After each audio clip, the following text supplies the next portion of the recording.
मेरी शादी एक के संग है रही के दो चार के संग।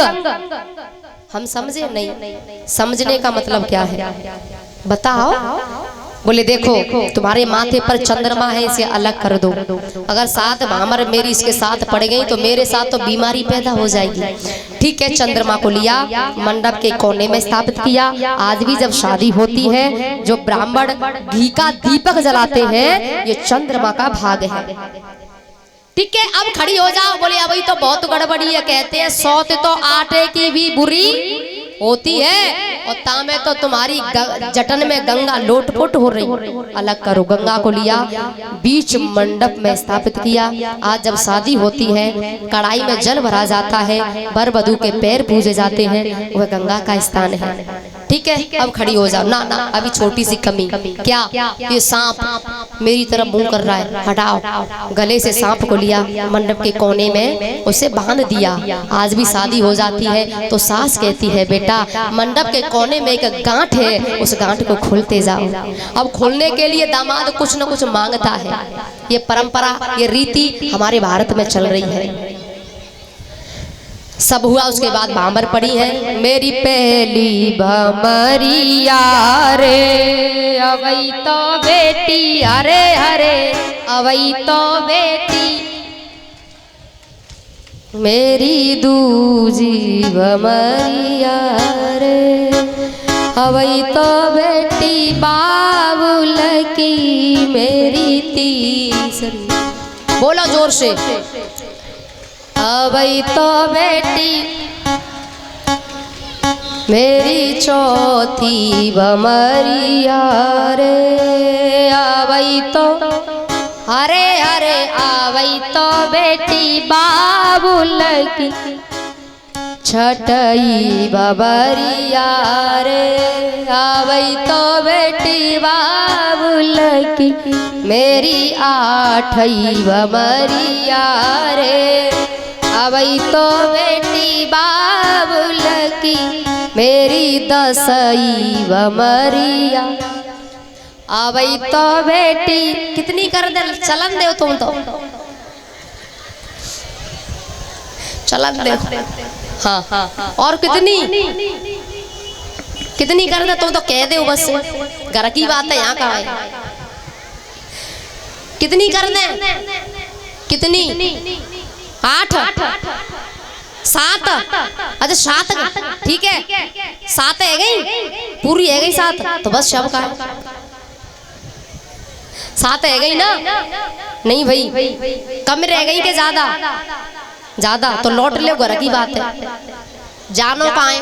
अच्छा कबों को पंडित जी ते ज्यादा है जाए ना तो आसपास लोग खड़े होंगे, वो कहेंगे पंडित जी ज्यादा है गई, तो पंडित जी कहेंगे ज्यादा ही तो है गई, कर रो ही काम तो है वो, कमी तो रही ना, ज्यादा ही तो है गई, चुपचाप रहने दे, है जाने दे। महाराज विधि विधान से वैसे ये तो सबको पता है, भामर 7 होती है और 7 के बाद बेटी साजन की हो जाती है, सबको पता है। महाराज हमारे हिंदू धर्म में 7 ही होती है, 7 के बाद बेटी साजन की हो जाती है। कुछ मैया सो रही थी इसलिए इन्हें जगाने के लिए मैंने कितनी कर दी, कितनी कर दी 10। हाँ सो रही थी, कछु जगे आई। बोली शंकर भगवान की, बोली बाबा भूतनाथ की, बोली श्याम परिवार बाबा की जय हो। विधि विधान से विवाह हुआ, मैना ने हिमाचल ने बेटी को विदा किया है।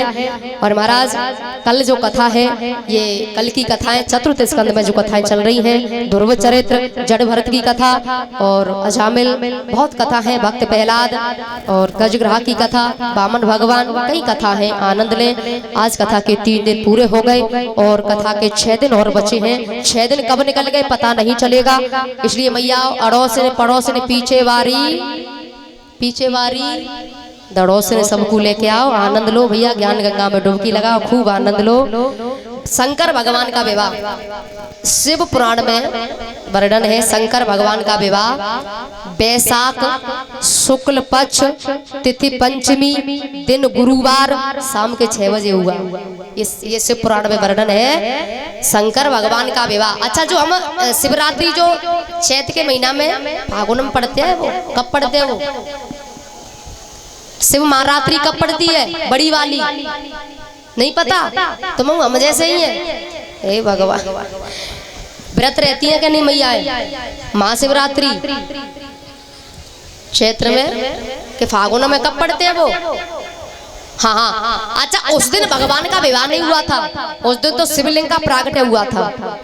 शिव पुराण कह रहा है कि विवाह वैशाख शुक्ल पक्ष तिथि पंचमी दिन गुरुवार शाम के 6 बजे शंकर भगवान का विवाह हुआ था। बोलिए शंकर भगवान की जय हो। और बारात जाने का मुहूर्त कब का था पता है? बारात जाने का मुहूर्त, बारात गई नहीं, भोले बाबा बहुत देर से सज धज के खड़े थे। कब गई? जैसे ही मुर्दा निकला, जैसे ही मुर्दा सामने होके निकला, भोले बाबा ने कहा कि अब शुभ मुहूर्त आ गया, चलो बारात लेके। आज भी सपने में यदि मुर्दा दिखाई दे, सपने में यदि कोई मरा हुआ दिखाई दे, तो समझ लेना बहुत अच्छा काम होने जा रहा है। बहुत अच्छा जो काम रुका था, जो काम है वो पहले नहीं बना, वो बनने जा रहा है या खुशखबरी मिलने वाली है। यदि सपने में मुर्दा दिखाई दे तो समझ लेना बहुत बड़ा काम बनने जा रहा है आपका। बोलिए शंकर भगवान की जय हो। समय ज्यादा हो गया है।